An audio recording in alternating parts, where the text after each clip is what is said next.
This door opens with a key of imagination. It leads us to a wondrous land of sight and aroma.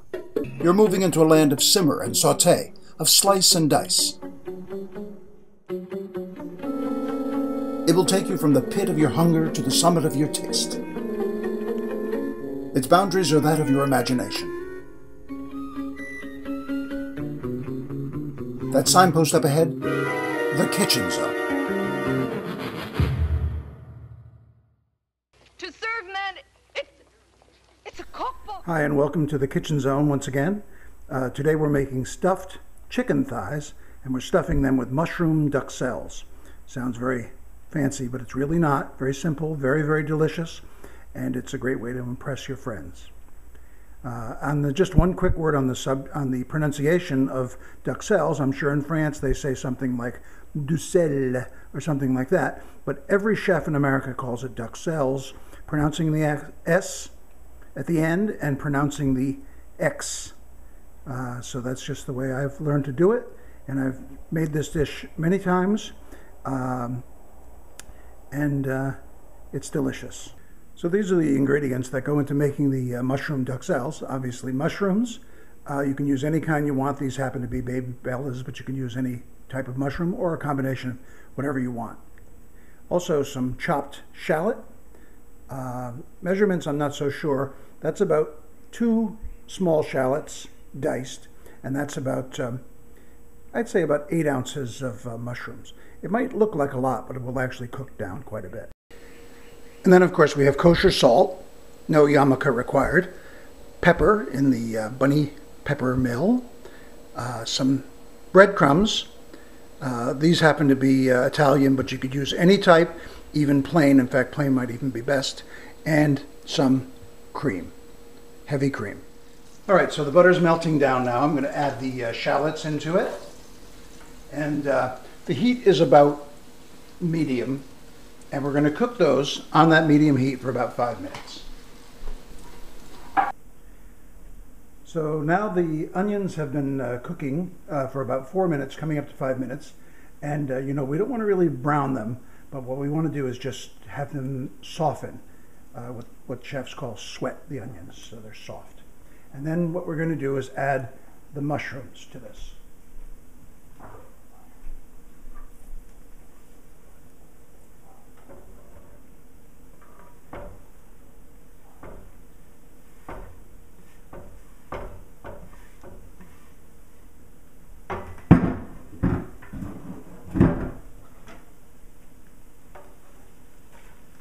Give it a good stir so it all gets mixed together. The butter, the onions, and the mushrooms. And then we're going to cook this for about another 5 minutes. So we're still cooking the mushrooms down, and honestly, while we were off, I added a little bit more butter. I thought it was getting a little dry, but it's coming along pretty nicely otherwise. You can see the mushrooms are cooking, and you just want those also to soften. We're not trying to brown them either, but remember, when you're cooking mushrooms, you want mushrooms to cook as much as possible in one layer, because if they're piled up on top of each other too much, they end up steaming rather than sauteing, and that's not quite as good. Well, the mushrooms now have been cooking for about 5 minutes, coming up to 5 minutes, so we're going to put in some seasonings. We're going to put in some salt,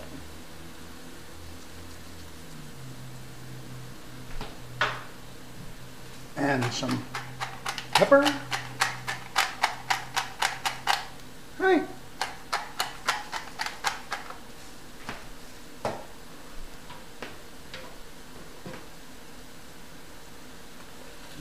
Give it another good stir. This absolutely smells fantastic. And if you wanted at this point, you could put some herbs or whatever you want in there, but it really isn't necessary. This is very flavorful and very, very natural and real, like myself. And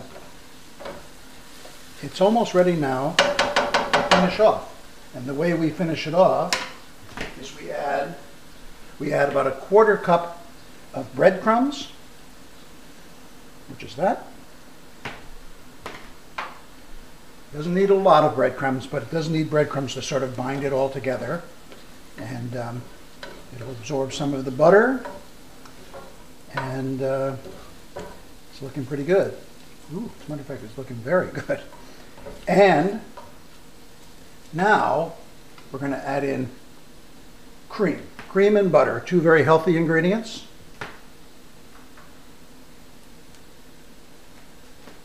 This is heavy cream. Ooh-wee.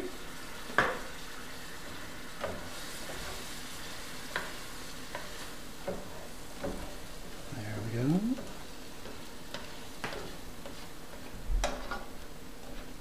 You just want to cook this a bit till it absorbs the cream, and it's making a little, basically a mushroom sauce. It's like cooking mushrooms in mushroom sauce. Well, we have here the chicken thighs. These are boneless, skinless thighs, but you can use them with the skin on if you want, but obviously they have to be boneless because we're going to stuff them. So these are ready for breading. I'm going to put them into some milk. You can use egg and milk, or you can use just milk, or you can use just egg, but I just like to use milk because I want a very light coating of breadcrumbs. This is the breadcrumbs in this little container here. This is just breadcrumbs, you know, from Whole Foods with some grated, really good Parmesan cheese added to it, mixed in. So it'll make a nice breading. So what I'm going to do now is I'm going to dip one of the thighs, just dip it in here, in the milk, and then I'm going to dip it very lightly into the breadcrumbs. We don't want these to be over breaded, and we're going to put them skin side down or breaded side down on the board. So now I've breaded them all, breaded that side, and now I'm going to take a little bit of the duxelles, and I'm going to put it right in the center here, like this. It's sort of like stuffing, but it's not really stuffing like bread stuffing, because there's a little bread, but mostly it's mushrooms. So you can put as much or as little as you want, but in order to keep it in there, don't put too much, or it'll just ooze out. So we're going to put all this in here. It's a little on the hot side, but I can take it.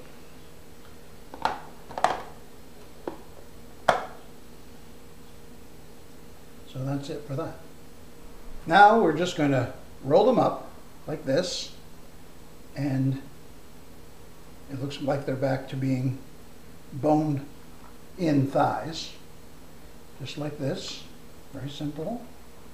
And you can see, because I didn't overstuff them, I'm going to put that little piece of chicken thigh in there, like this. They close up pretty well. Now, you can close these up with string. Yum yum. Not good to eat raw chicken though. Or you can close them with a toothpick.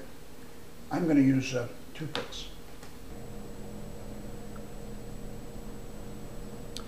Alright, so now we have the chicken thighs stuffed with the duxelles. We have them closed up with a toothpick, each one. You can see one toothpick sticking out there, I think. And I've dusted them with some really nice sweet Hungarian paprika and a little dot of butter, because the dot of butter, when they cook in the oven, will make them brown nicely. It'll almost look like they're fried if it comes out right. If it comes out right. We're going to put them into a 400-degree oven for about 40 minutes, maybe 35, maybe 45. You'll just have to look at it. You're on your own. I won't be there for that. So just do the best you can. All right, so the oven is preheated to 400 degrees, and the chicken is ready to go in.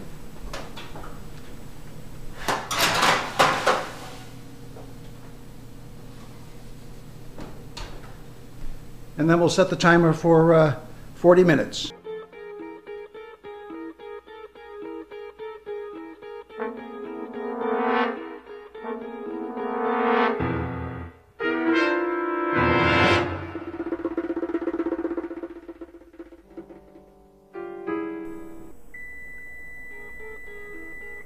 Well, the timer's going off now, so it's time to take the chicken out of the oven, and you'll see what we saw at the beginning of this video, which actually is probably the same shot.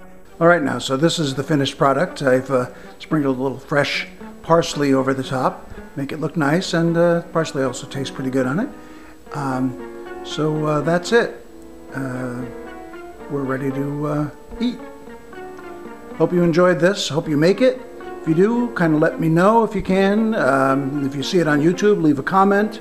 If it's a nice comment, otherwise don't do that.